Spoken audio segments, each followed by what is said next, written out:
On peut également croiser les informations recueillies avant l'apprentissage et après l'apprentissage. Oui, je suis d'accord, mais pourquoi faire? À l'inverse de l'évaluation normative qui compare les individus entre eux, la démarche de comparaison avant-après, dite ipsative, vise à apprécier les progrès sur le plan individuel.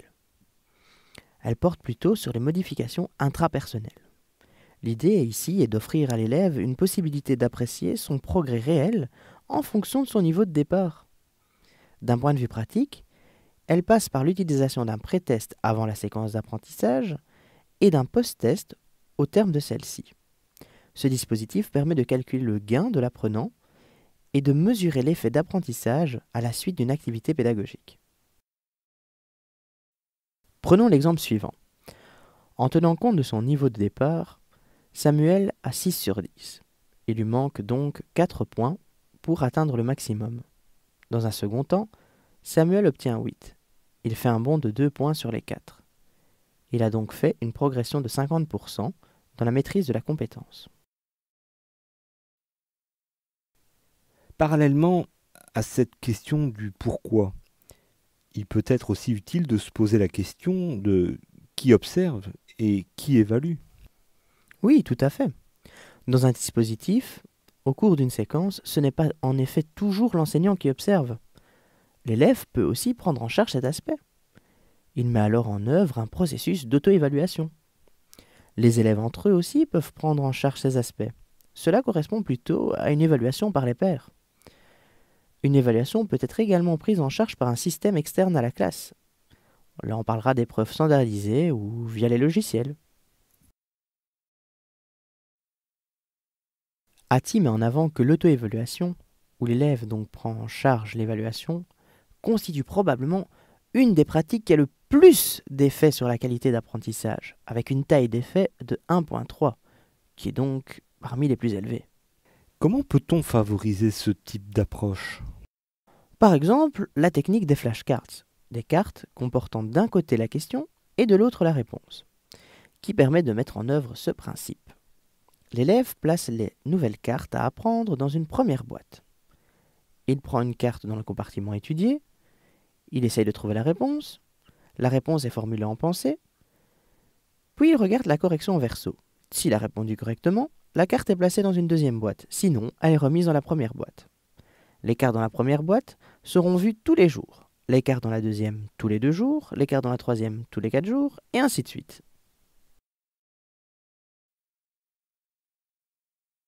D'accord pour l'auto-évaluation, mais comment peut-on envisager une évaluation où les apprenants s'évaluent les uns les autres? Eh bien, imaginons une situation où des étudiants révisent le travail de leur partenaire et expriment un avis, une appréciation, une rétroaction sur leur travail. Les documents partagés où on peut écrire à plusieurs mains facilitent cette approche. Ils donnent la possibilité de cibler à l'aide de commentaires différentes zones de texte et de pratiquer l'évaluation par les pairs. Comme le montre l'exemple, chaque personne peut ainsi poser sa pierre à l'édifice et fournir une relance ciblée sur différentes parties du texte. Cette démarche doit bien évidemment être accompagnée par l'enseignant, qui joue le rôle de guidant durant le processus de peer review. Les perceptions des apprenants quant à l'usage de l'évaluation par les pairs sont souvent mitigées, dans le sens que ceux-ci ont parfois tendance à se méfier du feedback qu'ils reçoivent de leurs collègues, et s'interrogent sur la légitimité et la pertinence et l'utilité de leurs remarques ou des commentaires. Il semble donc important de leur fournir des critères d'évaluation univoques afin que leur feedback, enfin en tout cas les feedbacks fournis à leur pairs, soient les plus constructifs possibles et les plus précis. Ce recours à l'évaluation par les pairs ne doit pas être systématique, mais elle doit avoir lieu quand l'activité s'y prête, et surtout quand on a suffisamment outillé, formé les apprenants à participer à ce type de démarche. Si nous revenons maintenant à notre schéma de départ, peut-on dire que le traitement de l'information fait référence à la question du comment? Exactement. On peut ainsi distinguer 2 logiques dans le traitement de l'information, à partir de la production d'un élève. D'une part, on peut juger les performances en la situant par rapport à d'autres personnes, c'est ce qu'on appelle l'évaluation normative, et d'autre part, on peut la situer par rapport à des objectifs à atteindre. Il s'agit dans ce cas de l'évaluation critériée. Quelle est la logique de l'évaluation normative? Eh bien, si la courbe de Gauss peut être intéressante dans le cadre d'une recherche, pour objectiver par exemple un effet d'une démarche sur l'apprentissage, elle nous semble, avec son caractère relatif, moins pertinent pour évaluer le développement de compétences. Elle consiste en effet à situer l'élève en comparant ses performances à celles d'un autre groupe d'élèves ayant réalisé la même tâche. Ce groupe de référence, qui peut être réel, les résultats d'un élève en comparaison à ceux des autres élèves de sa classe, ou virtuel, une moyenne statistique basée sur un grand nombre de mesures, comme pour le calcul du QI par exemple. Comme l'a montré il y a longtemps Posthumus, un chercheur hollandais, un enseignant qui privilégie cette approche tend toujours à ajuster son niveau d'enseignement et ses appréciations des performances des élèves, de façon à conserver d'année en année approximativement la même distribution gaussienne de notes. Deux élèves moyens, appartenant à deux classes différentes, obtiendront des résultats différents aux évaluations selon qu'ils appartiennent à une classe faible ou forte.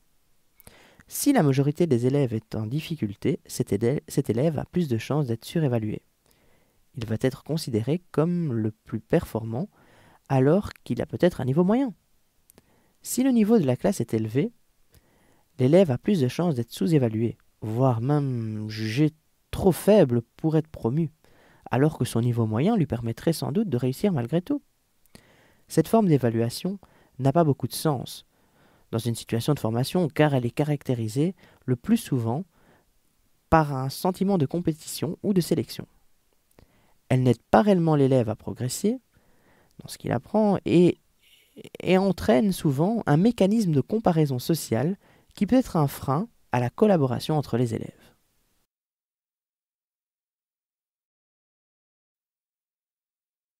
Et comment pouvons-nous définir l'évaluation critériée? Eh bien, je dirais qu'elle est davantage au service des apprentissages. Elle a plutôt pour but de situer l'apprenant par rapport aux objectifs ciblés par l'apprentissage. L'exemple issu du site Partager des pratiques développé par Christian Watté et repris sur la dia montre que l'enseignant peut également traiter de manière qualitative les données issues des multiplications écrites des élèves.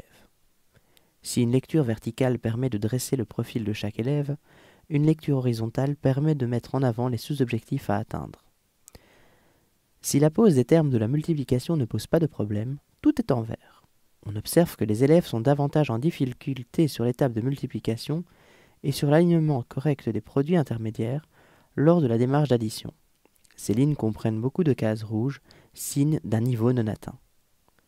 En s'intéressant au processus de l'élève, cette analyse permet d'orienter le travail par la suite et de préparer des remédiations efficaces car centrées sur des difficultés identifiées par individu et par objectif. Elle montre qu'un traitement qualitatif au détriment du quantitatif peut aboutir à une meilleure compréhension de la progression dans la maîtrise de la compétence.